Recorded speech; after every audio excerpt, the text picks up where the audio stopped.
বন্ধুরা, স্বয়ং পরমেশ্বর ভগবান শ্রীকৃষ্ণ গীতায় অর্জুনকে বলেছেন, এই 9টি স্বপ্ন সদা সর্বদাই গোপন রাখতে হয়। হ্যাঁ বন্ধুরা, এই স্বপ্ন সংকেতগুলি আপনারা যদি জীবনে পান তাহলে কাউকে বলবেন না, কারণ স্বয়ং পরমেশ্বর ভগবান শ্রীকৃষ্ণ কর্ণকে এই 9টি সংকেত সম্পর্কে জানিয়েছিলেন। যখন মহাভারতের সময় কর্ণ অত্যন্ত চিন্তিত ছিলেন বিভিন্ন স্বপ্নের দ্বারা, উনি সেই সময় খারাপ ভালো প্রচুর স্বপ্ন দেখতেন এবং সেগুলির অর্থ কি সেগুলি পরমেশ্বর ভগবান শ্রীকৃষ্ণকে জিজ্ঞাসা করেছিলেন এবং প্রভু শ্রী হরি এইরূপ স্বপ্ন সংকেতগুলির অর্থ বুঝিয়েছিলেন কর্ণকে। তাই আপনারা যদি এই বিষয়ে জানতে চান তাহলে আমি আপনাদের অনুরোধ করব ভিডিওটি সম্পূর্ণ শেষ পর্যন্ত দেখুন বন্ধুরা। বিশেষ মুহূর্তে আপনারা যদি এই 9টি স্বপ্ন সংকেত পেয়ে থাকেন তাহলে কখনো কাউকে ভুল করেও বলবেন না, কারণ এই স্বপ্ন সংকেতগুলির শুভ ফল নষ্ট হয়ে যায়। তাই গোপন রাখার চেষ্টা করবেন।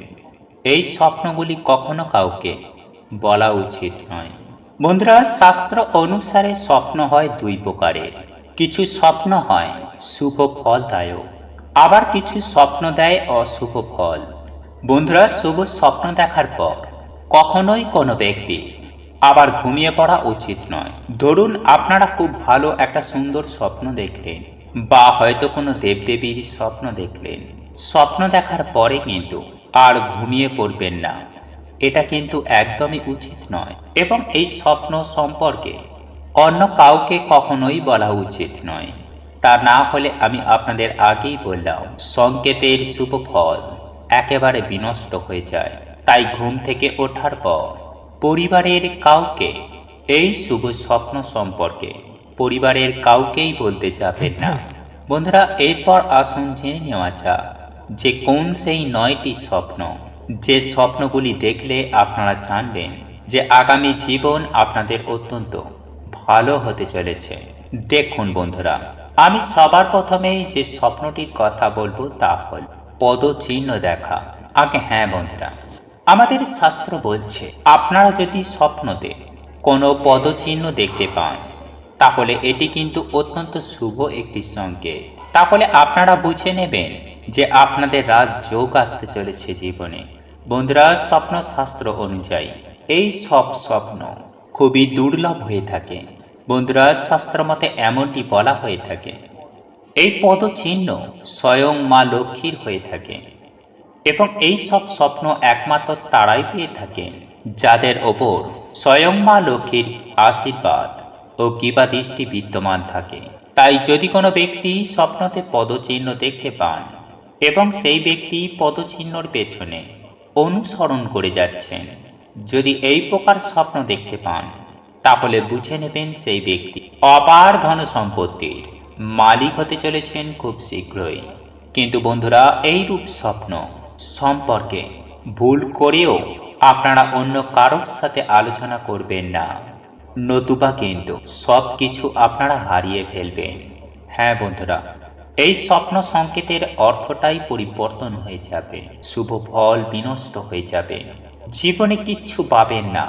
কারণ স্বপ্নতে মা লক্ষ্মীর পদচিহ্ন দেখা কোনো ছোট গল্প নয় এটা। তাই এই স্বপ্ন সদা সর্বদাই গোপন রাখার চেষ্টা করবেন। দেখবেন জীবনে অত্যাধিক আনন্দ এবং সুখ শান্তি অবশ্যই পাবেন। বন্ধুরা, এরপর দ্বিতীয়ত যে স্বপ্ন সংকেতটির কথা বলবো তা হল স্বপ্নতে সাপ দেখা। বন্ধুরা, আমাদের অনেকেই আছেন যারা স্বপ্নে সাপ দেখলে অত্যন্ত ভয় পেয়ে যান।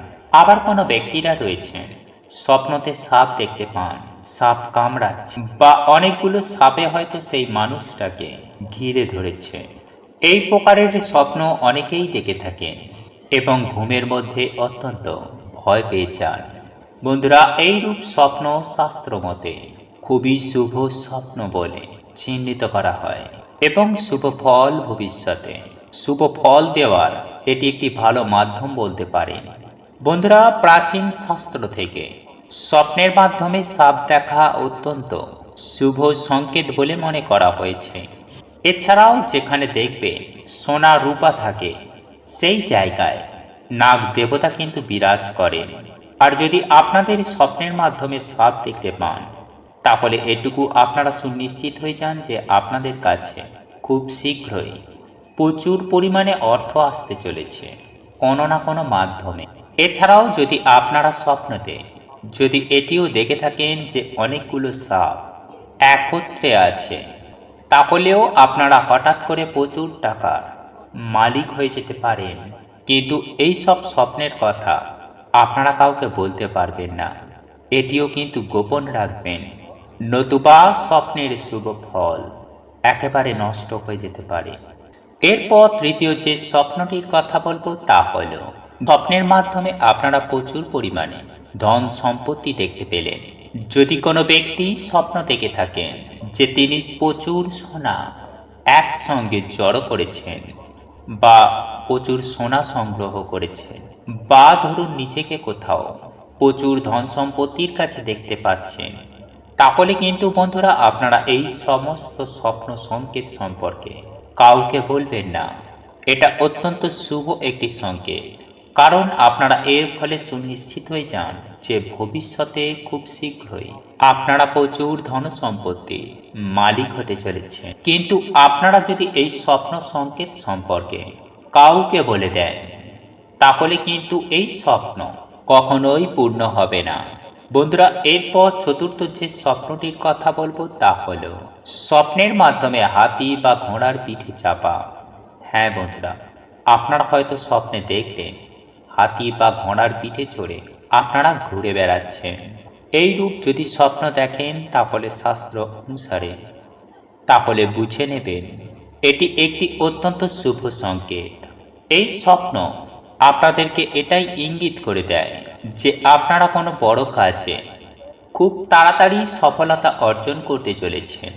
বন্ধুরা, ঘোড়া বা হাতি হল ধন সম্পত্তি ও ঐশ্বর্যের প্রতীক। তাই কোনো ব্যক্তি যদি এই রূপ স্বপ্ন দেখে থাকেন, অর্থাৎ ঘোড়া বা হাতির পিঠে আপনারা উঠছেন, তাহলে আপনাদের জীবনে যদি কোনো বড় স্বপ্ন থাকে বা বড় কোনো চাহিদা থাকে, তাহলে আপনারা খুব তাড়াতাড়ি সেটি অর্জন করতে পারবেন। যাই হোক বন্ধুরা, এই হাতি বা ঘোড়ার পিঠে চড়া স্বপ্ন দেখা মানে অনেক সময় এমনও হয়ে যায় যে বিভিন্ন জায়গা থেকে আপনারা প্রচুর পরিমাণে অর্থ ইনকাম করতে সক্ষম হবেন। কিন্তু বন্ধুরা, এই রূপ স্বপ্ন দেখলে আপনারা ভুল করেও কারোর সাথে আলোচনা করবেন না। বন্ধুরা, এরপর পঞ্চম যে স্বপ্নটির কথা বলবো তা হলো মৃত্যুর সঙ্গে যুক্ত কোনো স্বপ্ন দেখা। আগে হ্যাঁ বন্ধু, আপনারা যদি এইরূপ কোনো স্বপ্ন দেখতে পান, তাহলে এই স্বপ্নের কথা আপনারা ভুল করেও কাউকে বলবেন না। বন্ধুরা, যদি কোনো ব্যক্তি স্বপ্নের মাধ্যমে নিজের মৃত্যু বা আত্মীয়দের মৃত্যু দেখতে পান, তাহলে এটি অত্যন্ত শুভ একটি সংকেত বলেই মনে করা হয়। বন্ধুরা, অনেক ব্যক্তিরা রয়েছেন যারা নিজেদের আত্মীয়দের মৃত্যু স্বপ্নে দেখে থাকেন বা হয়তো ভীত হয়ে পড়েন, বা অনেকেই আছেন যারা এইরূপ স্বপ্ন দেখার পর ঘুম থেকে উঠে কান্নাকাটি পর্যন্ত শুরু করে দেন। বন্ধুরা, এক্ষেত্রে আপনাদেরকে বলে রাখি, এইরূপ স্বপ্ন দেখলে ভয়ের কিছুই নেই। আপনারা যে প্রিয় ব্যক্তির মৃত্যুর স্বপ্ন দেখেছেন, সেই প্রিয় ব্যক্তির আয়ু কিন্তু কোথাও না কোথাও অনেকখানি বৃদ্ধি হয়ে গেছে। হ্যাঁ বন্ধুরা, সেই ব্যক্তি দীর্ঘায়ু হয়ে যান। কিন্তু মনে রাখবেন, এই স্বপ্ন সংকেত সম্পর্কে কাউকে আপনি কিন্তু বলবেন না। এরপর ষষ্ঠ যে স্বপ্নটি আপনাদেরকে জানিয়ে দেব তা হল, বন্ধুরা, আপনারা যদি স্বপ্নের মাধ্যমে ভগবানের দর্শন পান, তাহলে এটি অত্যন্ত একটি শুভ সংকেত।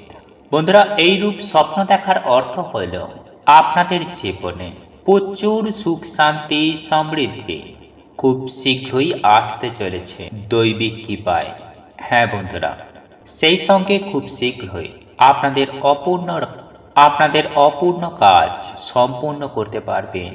জীবনে যা কিছু চেয়েছেন সেগুলোও পাবেন, এবং যদি আপনারা কোনো সমস্যায় ভুগছেন, সেখান থেকেও আপনারা সুনিশ্চিতভাবে বেরিয়ে আসতে পারবেন। তবে বন্ধুরা, একটি কথাই মনে রাখবেন, আমি প্রত্যেকবারই বলে দিই, এই রকম ভালো শুভ সংকেত পেলে কখনোই কাউকে আপনারা কিন্তু এইগুলি সম্পর্কে বলতে যাবেন না। সম্পূর্ণ সদা সর্বদাই গোপনে রাখবেন। অবশ্যই এর শুভ ফল আপনারা পাবেন। বন্ধুরা, এরপর সপ্তম স্বপ্নটি হল স্বপ্নের মাধ্যমে মাছ দেখা।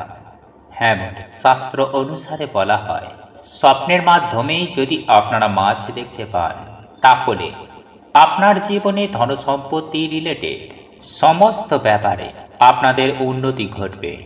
হ্যাঁ বন্ধুরা, মাছ হলো ধন সম্পত্তির প্রতীক। তাই আপনারা যদি স্বপ্নের মাধ্যমে মাছ দেখে থাকেন তাহলে এটুকু সুনিশ্চিত হয়ে যান যে ভবিষ্যতে আপনার প্রচুর ধন সম্পত্তি হতে চলেছে।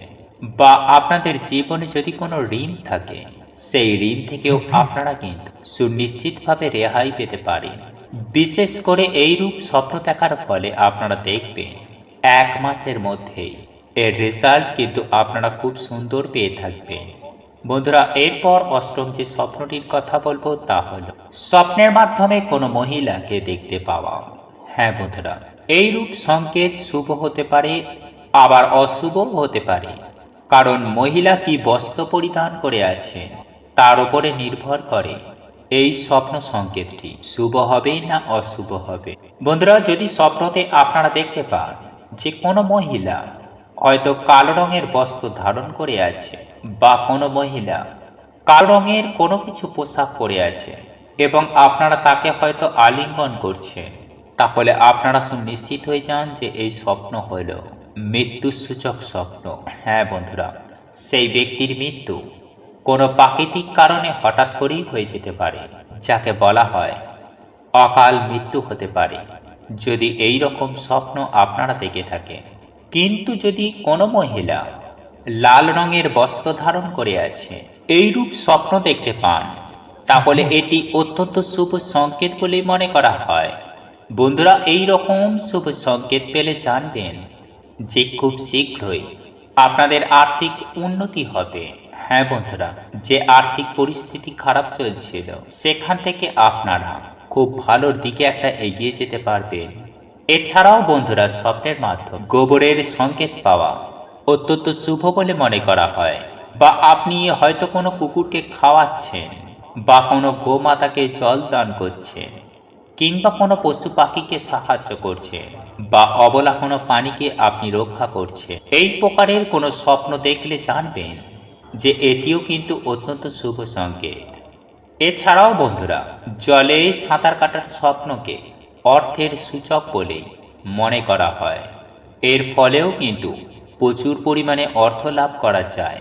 এছাড়াও আপনারা জেনে রাখুন, যদি আপনারা স্বপ্নের মাধ্যমে দেখেন কোনো ছোট কন্যা শিশু বা কোনো বাচ্চা শিশু যদি অত্যন্ত হাসে আর সেই হাসি মুখ যদি আপনারা দেখতে পান তাহলে আপনারা সুনিশ্চিত হয়ে যান যে হঠাৎ করে আপনাদের জীবনে আর্থিক উন্নতি ঘটতে চলেছে বা অর্থ প্রাপ্তি করার একটা যোগ সৃষ্টি হয়। যাই হোক বন্ধুরা, সর্বশেষে আমি আরো কয়েকটি কথা আপনাদের উদ্দেশ্যে বলে রাখি। বন্ধুরা, যদি আপনারা স্বপ্নের মাধ্যমে আয়না দর্শন করে থাকেন তাহলে এটি কিন্তু শুভ সংকেত। তবে হ্যাঁ, কোনো কারণে যদি কোনো আয়না ভেঙে যাচ্ছে তাহলে বুঝবেন আপনাদের পারিবারিক শত্রু রয়েছে, তারা কিন্তু আপনার ক্ষতি করতে চাইবে এবং আপনারা পারিবারিক কোনো সমস্যায় অত্যন্ত হারে জড়িয়ে পড়তে পারেন। যাই হোক, প্রভু স্বয়ং শ্রীকৃষ্ণ অনুসারে এই কয়েকটি স্বপ্ন সংকেত যেগুলি আমি আপনাদেরকে বললাম এগুলির কিছু শুভ মানে রয়েছে, কিছু অশুভ মানেও রয়েছে। যাই হোক, আমি আশা করছি এই বিষয়গুলি জেনে আপনারা উপকৃত হয়েছেন। আর যদি উপকৃত হয়ে থাকেন তাহলে ভিডিওটিতে একটি লাইক দেবেন এবং আপনজনদের সাথে শেয়ার অবশ্যই করবেন, কারণ মনে রাখবেন ভালো জিনিস শেয়ার করাটাও একটা ভালো কাজ। ঈশ্বর বা ভগবান আপনাদেরও মঙ্গল করবে, আপনাদেরও ভালো করবে। বন্ধুরা, আপনাদের এই ভিডিওটি যদি পছন্দ হয়ে থাকে তাহলে ভিডিওটি লাইক করুন, কমেন্ট করুন এবং বন্ধুদের সাথে শেয়ার অবশ্যই করুন। মনে রাখবেন আপনার একটি শেয়ার অনেক মানুষকে উপকৃত করতে পারে। এবং আপনি যদি নতুন হয়ে থাকেন তাহলে চ্যানেলটি অবশ্যই সাবস্ক্রাইব করবেন এবং পাশে থাকা নোটিফিকেশন বেল আইকনটি ক্লিক করবেন, এইরূপ নিত্য নতুন ভিডিও সবার আগে দেখার জন্য ঈশ্বর আপনার মঙ্গল করুক। আপনি সুস্থ থাকুন, ভালো থাকুন।